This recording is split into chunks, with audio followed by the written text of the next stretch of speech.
Chapter 26. The sharp silver metal claws rushed over with a sound of tearing wind. Siddle's pupils contracted, and she immediately leaned back, narrowly avoiding the sharp blade that Freddy swung at her. However, her shoulder was inevitably scratched 3 times, and her nightgown was torn, revealing a bloody wound on her snow-white skin. The pain was clearly transmitted from her shoulder to her brain, but Siddle didn't have time to care. Freddy saw that he hadn't caught the person yet, so he changed direction and easily grabbed the long, messy blonde hair on her shoulder. The terrifying face with twisted muscles of the monster in the brown fedora revealed a vicious and hateful smile, and a strange, hoarse laugh came from his throat, grabbing Siddle's hair and pulling her towards him. The hair being grabbed made Siddle lose her balance, and she staggered and almost fell to the ground, glancing at the electric saw not far away. Seeing Freddy getting closer and closer, she ignored the painful tension on her scalp and reached for the electric saw, trying her best to slash it backwards. There was not enough time to turn off the switch. Siddle did not dare to blink. She held her breath and without hesitation swung the saw to cut off her stretched hair. The thin, soft strands of hair were reluctantly cut off by the not-so-sharp saw blade, unevenly hanging down by her ears. Freddy only grabbed a handful of hair. However, Siddle still did not dare to relax. Obviously she could not bring the saw along, and Freddy was blocking the door. Behind her was the dead corner of the room. Siddle held the chainsaw and looked at Freddy, who was slowly approaching. She took 2 steps back, approached the rotten bookshelf, quietly scanned the most rotten part of the bookshelf and suddenly slashed hard at it. The bookshelf collapsed with a loud crash, hitting Freddy. The miscellaneous items and dust that had accumulated on it for a long time fell down together. The whole room was covered in dust. Siddle choked and coughed. At the same time she saw the man who could revive being crushed under the old and dilapidated bookshelf. He was trying to push the bookshelf away to get up. She didn't want to fight, so she quickly jumped onto the fallen bookshelf, stepped on the pile of rotten wood and quickly ran out. Just before going out, Siddle saw the diary fall next to Freddy's head. Although she really wanted to use the chainsaw to cut this thing down again, thinking of his terrifying recovery ability, Siddle quickly picked up the diary and ran away. Now she was really confused about Freddy's ability. He was clearly considered immortal, but he was physically injured by her impact. Siddle planned to find time to read the diary in her hand. Maybe she could find an important clue hidden in it. But she didn't have time now, because as soon as she escaped the room, she heard Freddy push the bookshelf aside and stand up. Sigh. Siddle licked her lips. Before her eyes was a dark and gloomy scene, white fog covering all sides, reinforced concrete floors and iron bars surrounding the place. She was running on the top floor. This house did not have many rooms, but the structure was extremely complicated. In short, it was easy to get lost. Siddle turned a corner, panting and looking around, then discovered that there were traces of someone living here.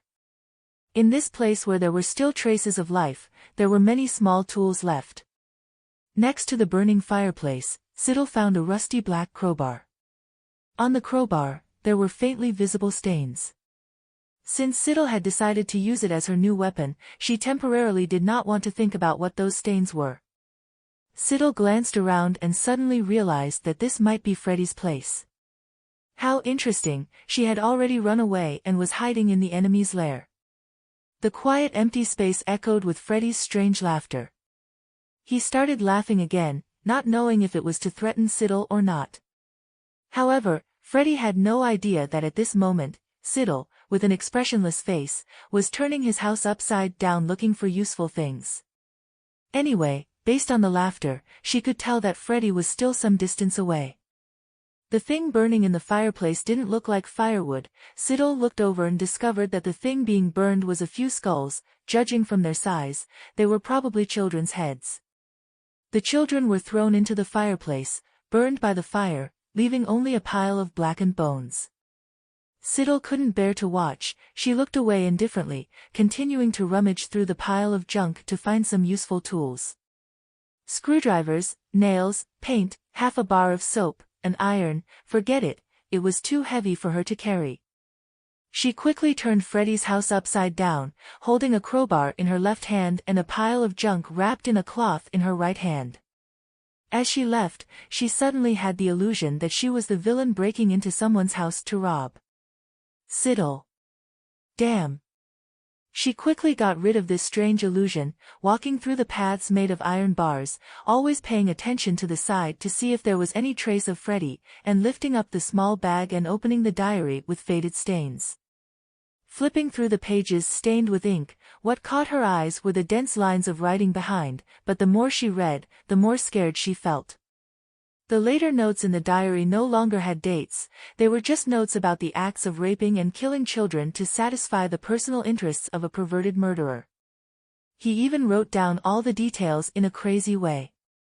The self-satisfied owner of the diary used countless tortures to punish the children he kidnapped. He poured boiling water on their skin, used a knife to cut their flesh and blood, gouged out their eyes, chopped off their limbs, crushed their teeth, pulled out their tongues. He loved to hear the children's miserable screams. Finally, he beheaded the children who were brutally tortured to death and placed them in his house. The more Siddle read, the angrier she became, her blood pressure rose. She closed the diary, and suddenly a skinny man wearing a brown fedora and a red and blue sweater rushed out from the corner in front. It seemed that Freddy also saw the diary in Siddle's hand. He smiled a strange, gloomy smile and took off his fedora, not rushing to chase after Siddle. "Little girl, have you seen the content inside?" He had a bald head, and the skin on his head covered by a fedora was also in a terrible state of bulging and concave. He opened his mouth to reveal a mouth with a few teeth. "If I catch you, you will die worse than them." Siddle. "Even so, if you have anything to say, can you not take off your hat and stop laughing?" Freddy's ugliness had really exceeded Siddle's tolerance limit. She slowly backed away with an expressionless face.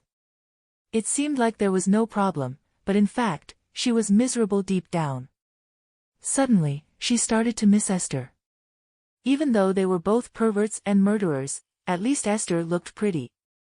"All right," Siddle slowly backed away, staring at Freddy, her uneven blonde hair tucked behind her ears, her right hand holding a crowbar, her lips curling into a cold smile. "Come and arrest me. Once I catch you, I'll kill you. If killing you once isn't enough, then kill you a few more times." She thought indifferently. After saying that, Siddle turned around and ran away without hesitation. The structure here was very complicated, the person most familiar with the terrain was Freddy. Siddle had no confidence that she could win when playing hide and seek with him here. Since she couldn't escape, she could only take the initiative to attack, at least to attract Freddy's attention. She couldn't let him go find Louise. Siddle pretended to run away, but the moment she turned around, her purpose was no longer to escape but to kill this monster once more. However, Siddle didn't forget the slightly uncomfortable feeling from before because she seemed to have forgotten something very important. She appeared here, determined to protect Louise and help Louise escape from the place called Elm Street. That's right, Louise. Siddle was horrified to remember that Louise should be in her dream right now. "What about you? You're also in Louise's dream?" If you were also pulled into Louise's dream, then everything would make more sense. Including the suitcases that looked like Siddle's but weren't, as well as the uneasy feeling of being in Louise's house. It was all due to the difference between Louise's subconscious and reality. Freddy, who was cut in half and was still able to stand up because in Louise's mind, he was the embodiment of terror and mystery. He was extremely powerful, even to the point of being immortal.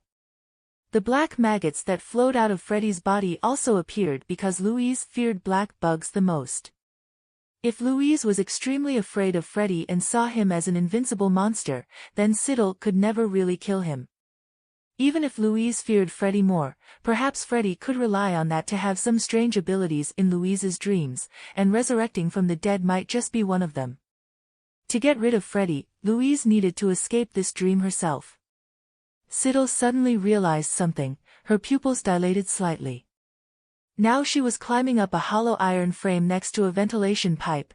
This place was very slippery, the foothold was only a thin iron bar. She was swaying and hanging on it, ready to wait for Freddy to chase after her and then give him a crowbar. The feeling of having a sharp hook stuck into her head must not be bad. Before Freddy arrived, Siddle had understood everything. But it was too late. The feeling of the thin, cold iron bars under her body changed. Siddle looked down and saw Freddy, a monster with a fierce, twisted face, full of small flesh scars, suddenly appeared below her and grabbed her ankle and threw her to the ground. Being slammed hard on the concrete floor, Siddle seemed to hear the sound of her bones and internal organs being crushed. Her head was a little dizzy. She tried to stand up, and discovered that what was worse was that when she was pulled down, a protruding iron bar scratched her back, probably tearing a large piece of skin. It was both painful and burning. But she didn't have time to catch her breath. After landing, she unconsciously swung the crowbar. Why the hell did Freddy have the ability to teleport? Louise looked so gentle and kind, but what was her little head thinking about every day? After swinging the crowbar, Siddle endured the dizziness and took 2 steps back. She discovered that due to height problems, she could only stab the crowbar head into Freddy's chest, but even so, he still painfully covered his chest and squatted down. Although he was very scary, he was not invincible. This thought flashed through Siddle's mind. Without hesitation she quickly crawled up and pulled the crowbar out of Freddy's chest. She endured the pain and hit his bare head again. This time, the iron hook successfully stabbed into Freddy's head. He cringed in pain. Siddle used more force to stab deeper. The scary-looking monster with burn scars all over his body immediately convulsed and fell to the ground. Freddy seemed to be dead, but Siddle was not careless. She knew this man would quickly revive. In Louise's dream. What if someone died in a dream? Siddle took the crowbar and prepared to leave. She staggered to her feet. After shaking her head a few times to clear her head, she staggered out. She had to go find Louise.